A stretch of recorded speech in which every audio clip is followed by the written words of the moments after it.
Okay.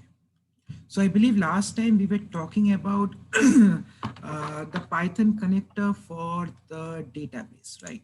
So let's continue on with that real quick, and then we can start with uh, our lecture today.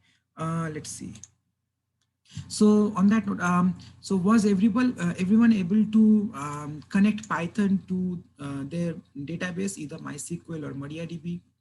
Were you able to make that connection? If you remember, we talked about for MariaDB, we talked about how it was my bad, input MariaDB, and then set up a connection using your username, password, port numbers, and then we did not talk about the rest of these things in detail, but we will do that today. But were you guys able to run up to this particular point that you connect the database?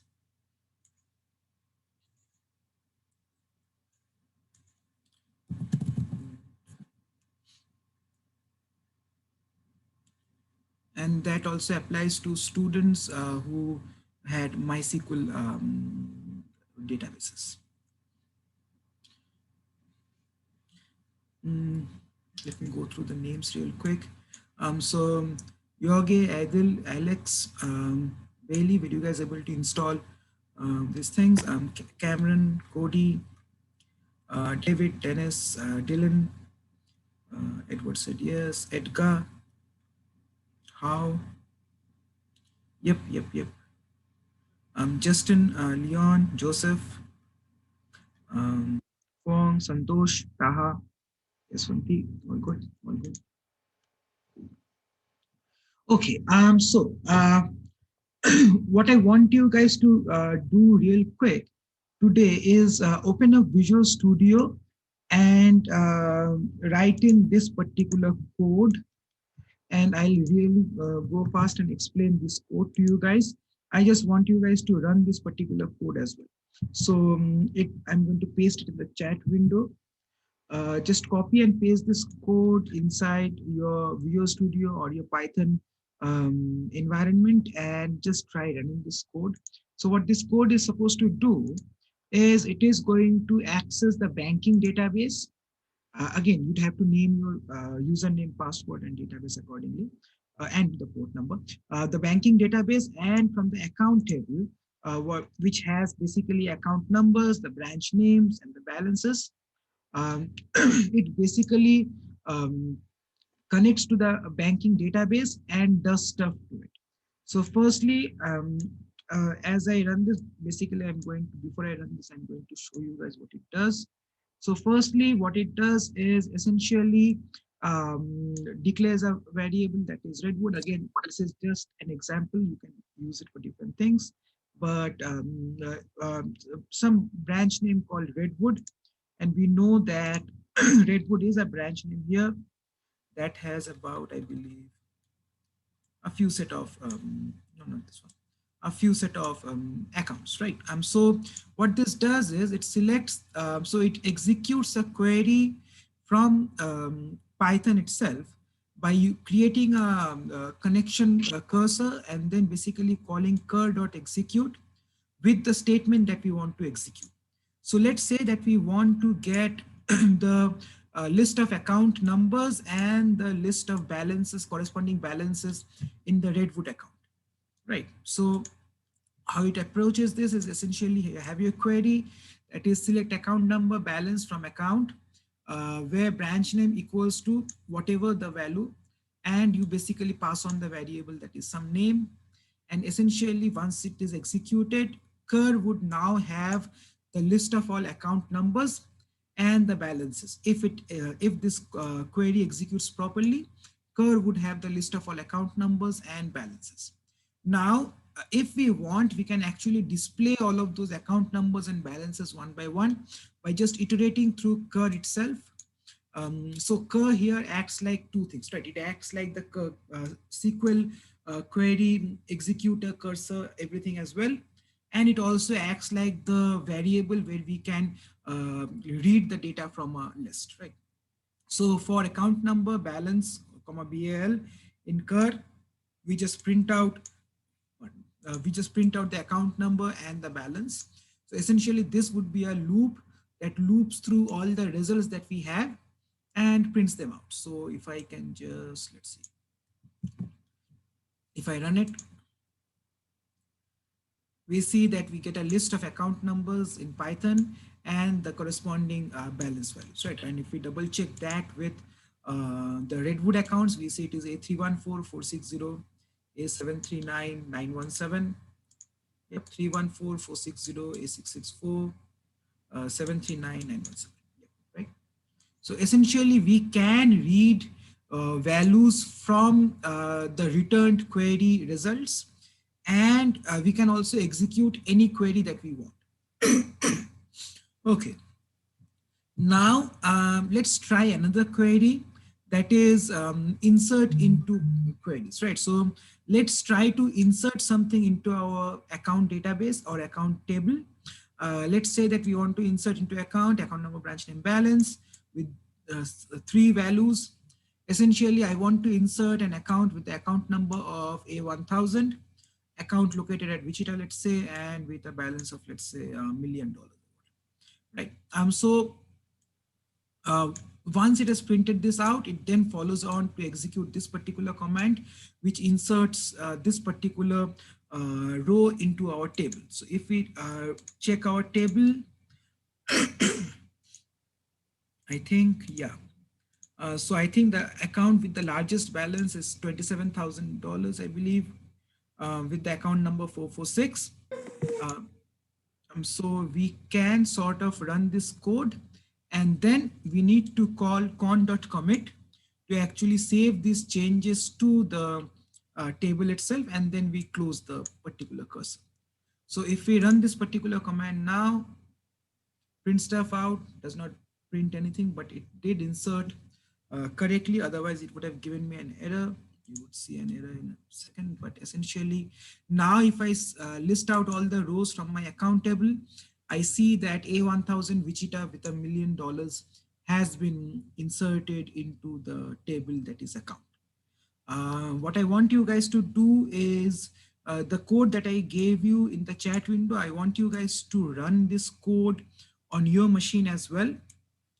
If it is a MariaDB database, if it's a MySQL database, use the MySQL connector. I want you guys to run this command and tell me if it is able to insert the data, the row that we have. Type in yes or no once you're done.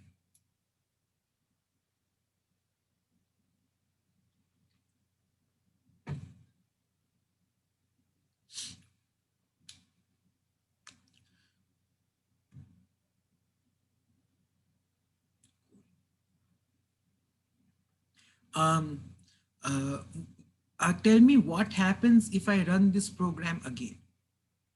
For those of you who have run this code, tell me what happens when I run this program again.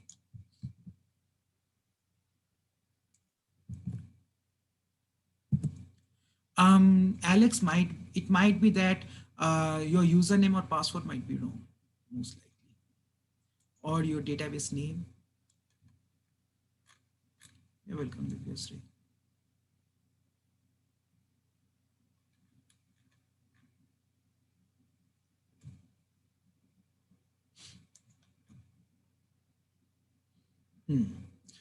Derek, can you tell me why we get that particular error this time once I run it again?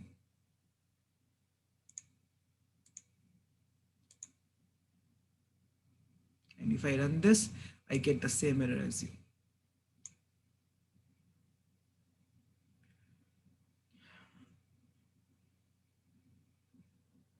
Derek, can you tell me why would we get an error like this? Account number is a primary key. What did you exactly, right? Because the account number is a primary key, once we are trying to insert it again, it gives us an error. One other, and Alex, let me get back to you real quick in a second. So one other thing that we need to make sure is note that this insert statement is encapsulated within this try except block in Python, right? Which basically means that if there is an error, what do we need to do? So if we did not have this particular try except block, and we were trying to insert the same values which already exist in the primary key as a primary key, if we try to insert it again, we see that our program crashes, right? So just by having this as in a try except block, we allow this program to not crash, but exit gracefully in a sense. Okay. And then always remember, once you are done inserting or making any changes to your database, actually not just inserting, also deletion or anything, you can actually execute any query that you want, create a table, create a database, whatever have you. But once you're done, essentially always remember to commit your cursor, otherwise the changes will not take effect. And then finally, like you close a file, you should also close this connector. So I want everyone here to run this and let me know if it works on your machine as well. And Alex, let me get to you. Would you be able to share your screen and maybe show me your code? Let me double check on that. Let's see what the error is.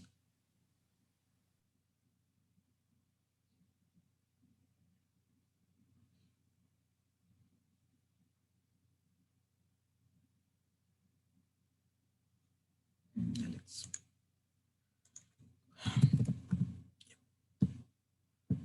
Cool.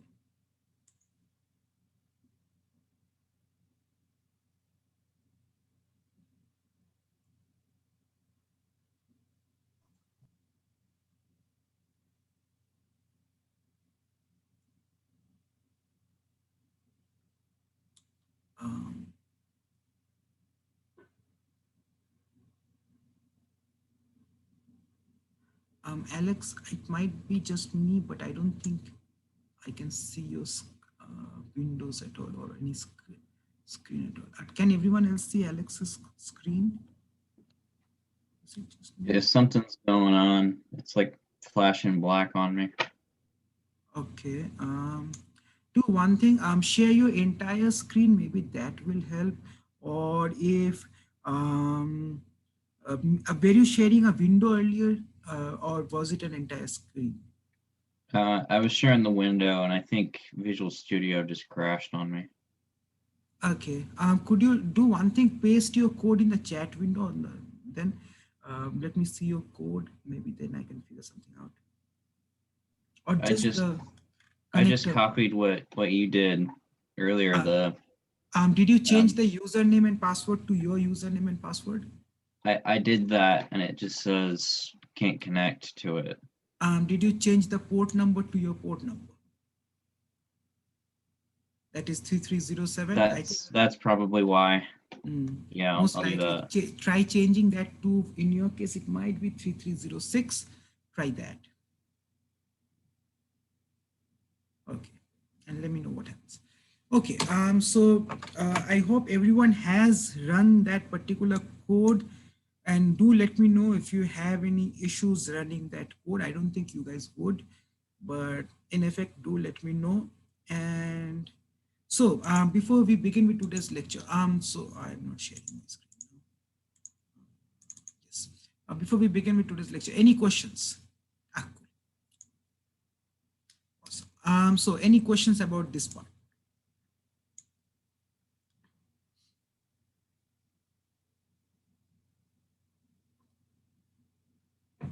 So if we are designing a program, given these capabilities, would we be able to now write a program that interfaces a user with the database without actually requiring the user to directly connect to the